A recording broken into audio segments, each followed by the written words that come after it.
Okay. So if you can introduce yourself, please, that'll be. Sure can.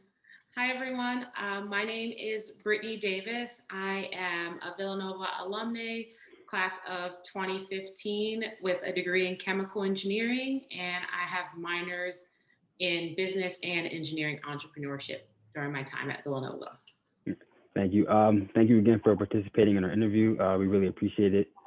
So going into our first question, since you are a chemical engineer, just curious as to what led you into choosing this major.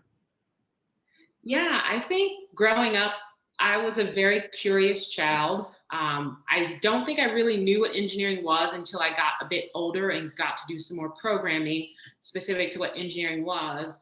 But I can say I grew up dancing, so I always had a passion for like fabrics and makeup. There's even a story of my mom telling me I was a young girl, maybe 6 or 7 years old. I picked flowers out of the front yard and took them inside and tried to make my own perfume. So I think there was always that fascination with like beauty products growing up in the dance world. And as I got older, I learned that chemical engineers are the people that would make products. So to me, I was like, oh, maybe I can make my own perfume or my own lip gloss or maybe create a new fabric. Growing up in dance, long rehearsals, you would be awfully sweaty. And it was like, how can I get some different clothes where I wouldn't feel uncomfortable after an 8-hour rehearsal or something like that? So I would say definitely going to a few programs at Villanova while I was in high school definitely opened my eyes up to what engineering really was. And kind of out of the 5 disciplines that Villanova offered, I felt chemical engineering was the one that resonated with me the most.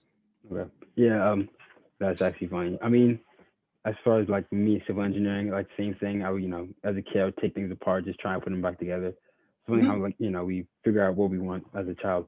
But you mentioning that dance and you wanted to get into like perfumes and that just interested you.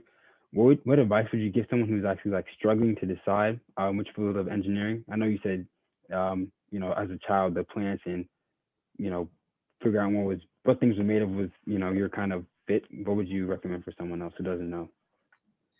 I would definitely say having the opportunity to either speak with individuals who are in a career field that you're interested in or researching companies. I think that's the best way to figure it out because ultimately you're getting a degree and you're studying a field of study to go work somewhere. So understanding how or what may interest you in terms of what you would like to work on or the career path that you would like to take um, would be my best recommendation because I think especially while I was in engineering school, I still didn't really understand how things translated to the real world. Like, yes, I finally put together that a chemical engineer would be the person who would be making cosmetics for L'Oreal, but I didn't really understand what they did in terms of making those cosmetics. Like, were they one making the formula? Were they mixing the chemicals together?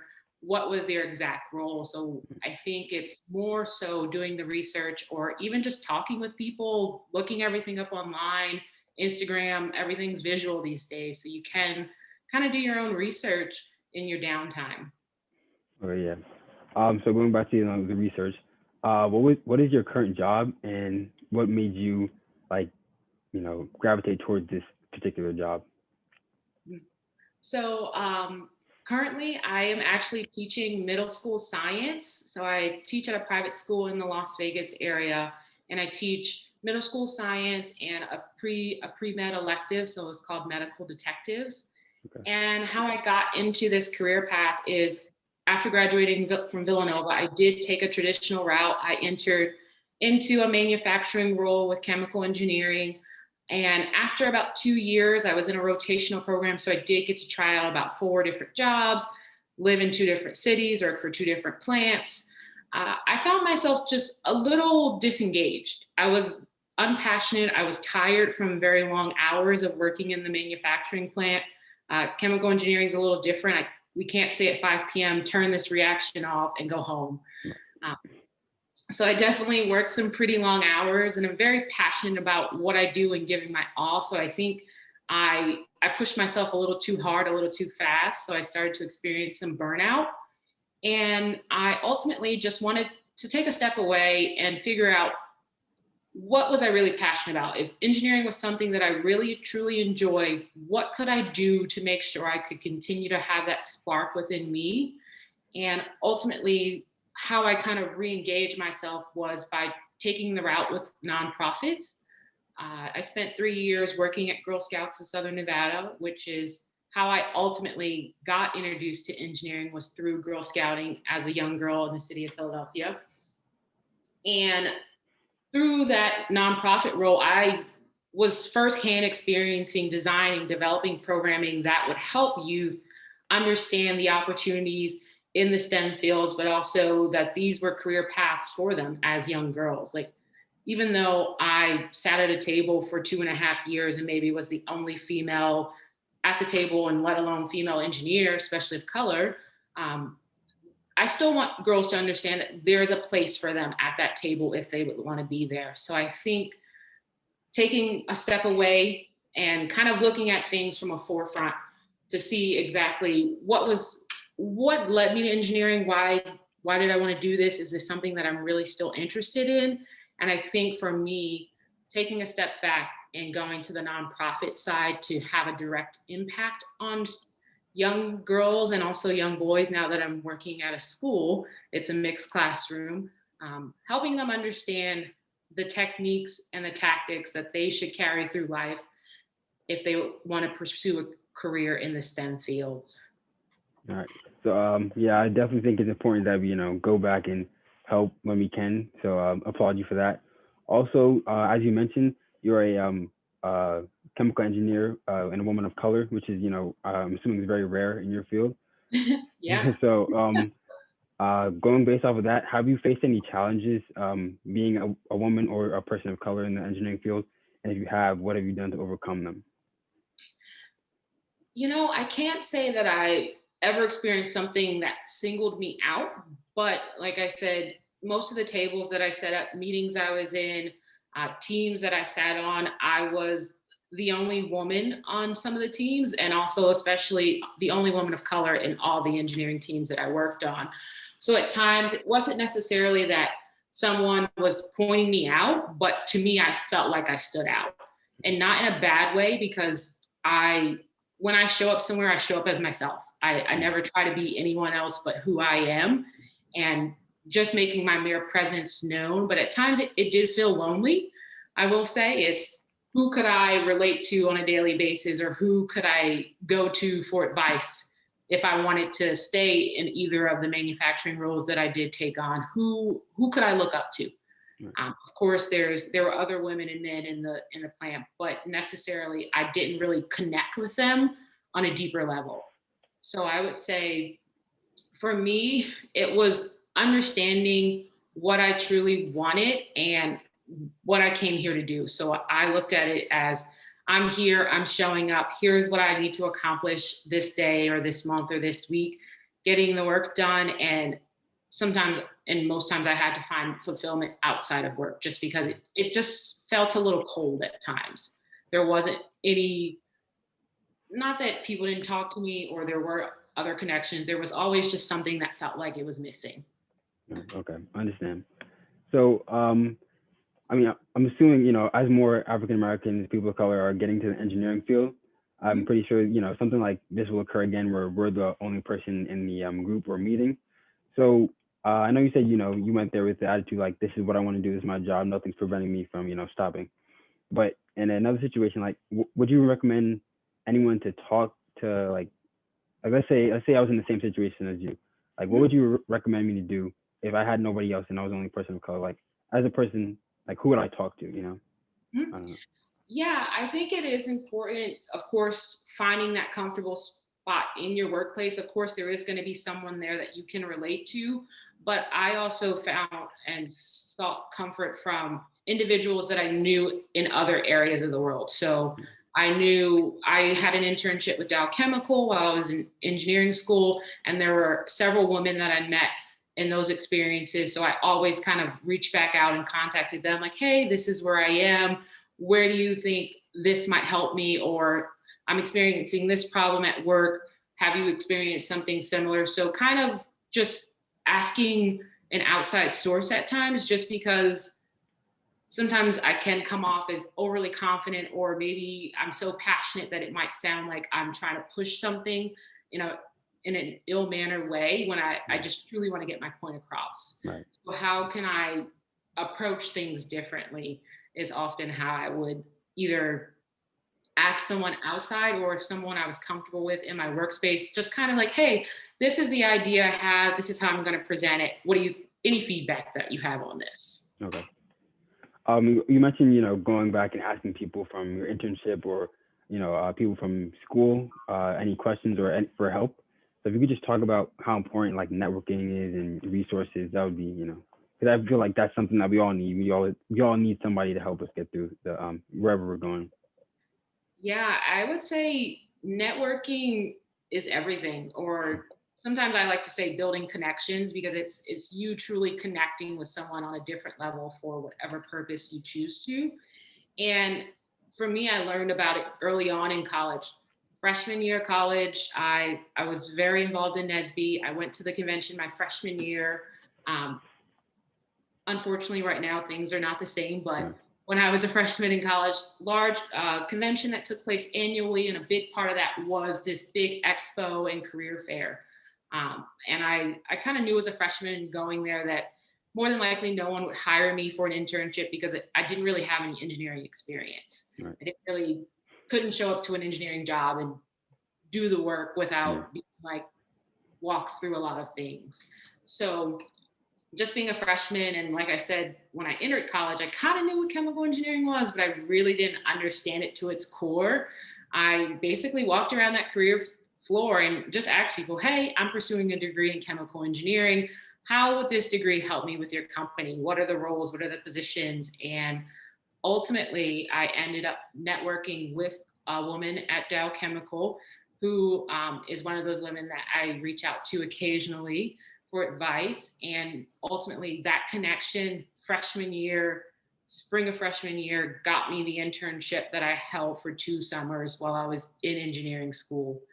So they didn't necessarily recruit at Villanova, but because I went out and started making connections, that's something that helped me. And just in everyday life, when going to those internships, there are some students, or they're not students anymore, we're professionals. I'm thinking back to college, but we're all professionals now. But I still stay in contact with them, asking them what kind of projects they're working on, especially right now being a teacher.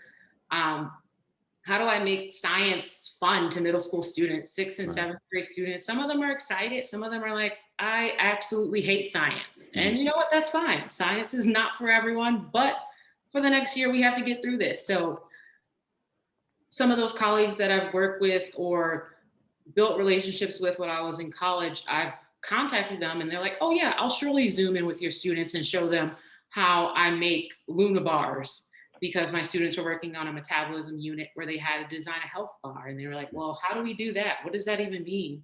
Right. But I had a contact from General Mills who designs health bars that you see on the grocery store shelves every day, and kind of built that bridge of connection for the students. So in everyday life, you just never know where you're going to end up and what help you might need or advice. So definitely networking, connecting, however you choose to do it, it's integral, especially in today's society. And I would definitely say the way that I keep interacting with individuals plays a big role on where I land. Yeah, definitely agree on that. Networking is definitely beneficial. Um, Next question. So I guess since you mentioned the internship that you had for the two years, I guess if you could talk more about that, what you did at those internships. Yeah, I surely can. So I work with chemical. Oh wow, totally messed that up. Mhm. I work with Dow Chemical Company for 2 summers. So they are the largest chemical company in the United States, and I helped 2 internships with them. The first one, I worked at a plant in Ringwood, Illinois, which is outside of the city of Chicago. Right. So more than likely, your chemical plants are not in the middle of the urban city. They're kind of outside of the city, which is fun. We lived in a small town for the summer, but you could always drive in and out to the city if you would want to. But at Ringwood, Illinois, I actually worked on an interesting project, chemical manufacturing plant, and one of the products that we knew that the chemicals from that site went to was making chip bags. Oh, wow. So I know Mm. I'm a big fan of chips. I love snacks, especially crunchy Yeah. ones that are chips. But it was kind of cool to see this was the beginning process of making chemicals that down the line, once it got transferred a few times to a few different plants, went into chip bags. Right. And the project that I worked on specifically that summer was one of their units. They were doing some new hiring and they didn't really have a formal training process in place. So for the summer, I actually had to go out on the plant floor, learn the process from Mm. beginning to end. Wow. I spent many hours on the floor with the operators, kind of learning the process, learning, well, what if this happens or what if that happens? Like, how do I make sure that someone can not read an article, not just read through a journal and learn everything. Of course, there's hands-on components, but maybe once they are fully trained and can be on the shop floor by themselves, maybe there's something they can quickly go back and reference if they come up to a mistake or an error that they come in across with. So I put together, designed a training manual with images, procedures, and also the formal training process, where the operator may come into the plant, their training period for a certain amount of time, then they have to take a formal exam to say they have fully understand the equipment they're operating, how it works, what's the entire process from start to finish, and that they could be passed and operate on their own shift and no longer need to train or work alongside a trainer. Gotcha. Mm. And then for my second internship, very exciting. I actually got to go down to Dow's largest facility in the United States, so Freeport, Mm. Texas. And it was very interesting because at Ringwood, it was a one facility. We got to walk around and you would be through the entire plant. While Freeport was massive. It was literally a small town that kind of was built around that facility. And I know me and one of my good friends from my chemical engineering program, who I'm still good friends with to this day, we both work there. When we actually worked 20 minutes away from each other by car. Oh, wow. That's how big this facility was. Like, we thought we were fine, like, oh, if one of us has a car, we'll be okay. Right. No, good thing we both had cars that summer because Yeah. we literally worked 20 minutes away from each other. And that summer, I actually got to see a different perspective of engineering. So not necessarily the actual process of the chemicals, but today everything's kind of automated. So process automation, process control. I worked with a team who kind of overhauled old technology from the 80s and brought it into the 2000s and got to see how things get wired to be put down into the command room for an operator just to either push buttons or monitor temperatures, flows, pressure, everything throughout the entire process without having to like continuously walk around in circles all day to check thermometers or check pressure gauges or things like that. So that was my second internship.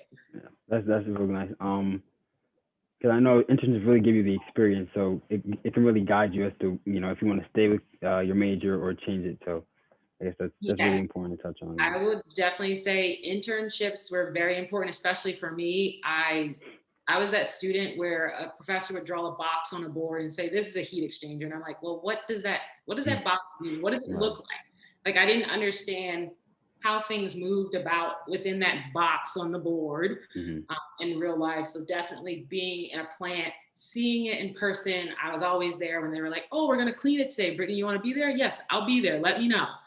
Um, because I'm truly that person that needs to see everything, every component of it. So them taking it apart and explaining it that way, I was like, oh, that makes way more sense than what my professor was trying to explain to me through a textbook and boxes on a board. Makes complete sense now. And then I could apply it for my final 2 years of college. Yeah, I'm the same way. I can't. It was on in the book. I can't really see. I gotta 3D. It's kind of my thing. I don't know. Yeah, I have to touch it, see it. I need to understand more. Right. I completely understand. So the internships were during college, correct? Yes, so I had one after my sophomore year and one after my junior year. Okay, so after you finish your getting your bachelor's or master's, I don't want to. Bachelor's. Okay, bachelor's in chemical engineering. How did you adjust to your first year out of college? It was definitely interesting. So I'm a native of the Philadelphia area. I was born and raised there. So Villanova is right outside the city. Right. Everything I knew and about foundation, family, home was kind of in that area. And I signed up for it, and I was happy to do so. But my first job moved me completely across the country to Southern California. Now, yes, I was excited to live on the beach and no snow, Right. but it was a total life adjustment. Not only living on my own, but also living on my own 2,700 miles plus from everything I knew. So not only having to adjust to your normal life, but I think my internships kind of helped me in terms of work life. Even though they were only 12 weeks, I did have to show up. We had work that we had to do. We're given projects. So we were treated like real engineers during the internship. So I kind of got that preview to real life, even though it only was 12 weeks. So going into the workplace, I kind of already knew how to interact with operators, how to interact with management, just kind of having to make that adjustment of what was the actual product being made at that facility, learning the process, learning their procedures, of course, HR, things of that nature. So I kind of had a smooth transition into work life from my preview with internships of how to navigate through the plant. Because it's definitely one of those environments uh, where you don't want to show up like you know it all. Right. Because maybe there's some people who are like, oh, she thinks she knows it all. We'll give her a hard time so she can't really get her stuff done. But kind of just showing up eager to learn and ready to tackle whatever you need to tackle and learning the people that you need to help you out to get your projects done or any ideas you have who to go to help you kind of, wow, I can't get the words out, to scratch that out or write it out, design it out, figuring out who can help you. Yeah, it goes back to the connections that you were talking about earlier. Yeah. um, okay, so going back to your job after college, what would you say is the most rewarding part, or what are the benefits of your job? My current job? Yeah, current job, yeah. Oh, okay. I was like, I've had a few jobs since graduating. I would definitely say within my current job, what is the most rewarding is kind of seeing the students develop, not only just as students, but to the process that I'm trying to teach them. So, of course, I teach science, but I teach it with an engineering perspective. I may give the students, here's the problem or here's the question that we're trying to learn through this new unit, metabolism. Here's what we're going to try to figure out. Here are a few things that I'm going to give you. Here are some tools that you'll need to use to explore on your own. And it may not be the first time or the second time that we do an assignment or do an activity or do a lab that you get it. But if you keep trying and ask questions when you need them, then eventually you will build up the skill set that you need to kind of tackle any problem. And that's what I think I learned in engineering school. And it's kind of the approach I take to everything. So I think right now in the classroom, it's a different perspective because teaching, sometimes some people think it's just feeding information to children and they need to spit it back out to you. I don't learn that way. So that's not how I expect other people to learn. It takes me a few times. It's not, you tell me something one time, I might not get it. But if you tell me something, I do it on my own. And then I also apply it in a lab or a test or something of that nature. Then I've probably made all the connections that I need. Yeah, I was the same way like I was talking about earlier. In middle school and high school, I just, wouldn't, if a teacher just gave me a lecture, I just couldn't pick up on it, but it was, like the group activities would always get me, my mind turning, and then I would understand the topic like that. So, Yeah. It's like, Uh, I'm not going to give you the answer. I want right, you to figure it out for yourself because it'll mean a lot more if you figure it out rather than me telling it to you. right, exactly. Next question. Oh, is there anything that you would have done differently during or after college that might have, helped you get to another place in your career? Hmm. I would definitely say if early on, if I chose like one thing that I was very interested in and stuck with it, but if I'm very, how do you want to, I'm a very tactile learner. So sometimes I can be here, I can be there, I can be over here, I can be over there. Um, and it's functional for me. Like I can kind of be in three different places, but still be functional. Mm, But for myself, I think looking back, if I had kind of pulled the reins in on some of that and maybe focused on maybe two or three pathways um, and building those connections and those pathways a little stronger, I think I might have waited a little too long and time moves. mm, So quickly, maybe someone's working on a project and maybe they don't get back to me in a certain amount of time, and now I'm scrambling to look for a job, or I feel the pressure of wanting to secure something well in advance. So for myself, I think if I truly reined in myself a little bit and kind of focused on maybe two or three things that I was really passionate about or wanted to learn more about and did the work earlier on, I think, of course, life would be different and maybe it would be great, maybe it wouldn't have been. right, But I think I would have at least known I tried to get to something a little bit earlier rather than taking this path like this, which mm, is totally fine for me as well because I love an right, adventure. exactly. Um, so I believe this is the last question I have for you. So what is going back to Villanova? What is your most meaningful memory at Villanova? I would say my most meaningful memory or the collection of memories that could make one big memory would be my experience with the NSBE chapter. I think um, early on, I went to a NSBE meeting because I knew who the chapter president was at that time. And it was a totally different time. The first NSBE meeting I ever went to in college in freshman year, there were four people around the table. Mm, wow. And that was not only because the students of color was lower enrollment when I arrived freshman year, but there just wasn't a real foundation. It was kind of just operating.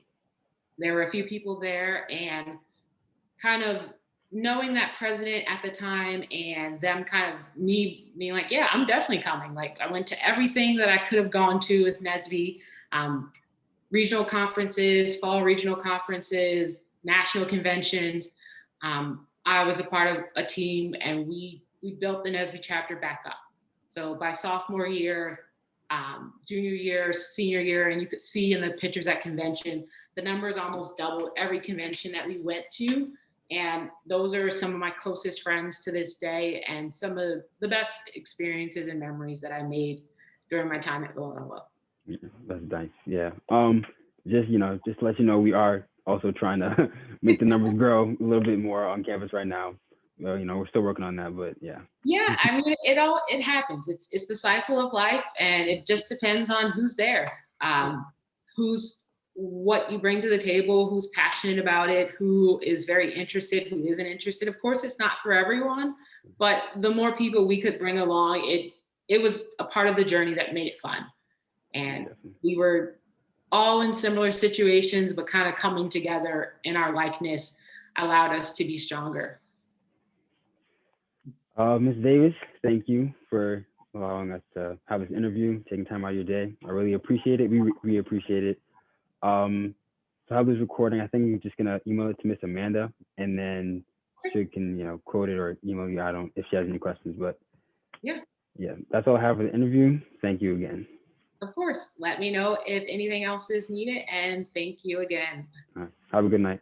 You as well.